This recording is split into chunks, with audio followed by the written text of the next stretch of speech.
По 4 одиграни кола повратникот во првата женска фудбалска лига, екипата на Кочани дојде до првиот бод откако на домашен терен ремизираше со АС Юнајтед играјќи 2:2. После 3 порази во низа на стартот новата сезона, за тимот на Оливер Андоновски ова е прв бод, а пак АС Юнајтед ја прекина низата од 3 победи, откако мораше како фаворит да се задоволи само со бод во Кочани.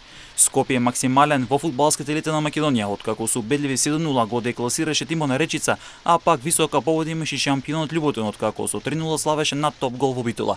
Екипите на Скопје и Љуботин засега се максимални со по 4 победи од 4 надпревари.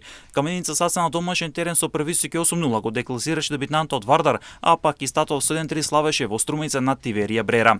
Во однос на табелата Љуботин и Скопје имаат максимални 12 бодови, а пак на третото место АС Юнајтед со 10 бодови. По 6 бодови имаат Каменица Саса и Статов кои го делат четвртото место на табелата. Тиверија 6 денес го игра одолжениот меч со Вардар кој е на ното без бодови, а по 3 бодови има топ гол кој е 7 Речица кој е 8, па Кочани има само еден освоен бод и се наоѓа во долниот дел од табелата.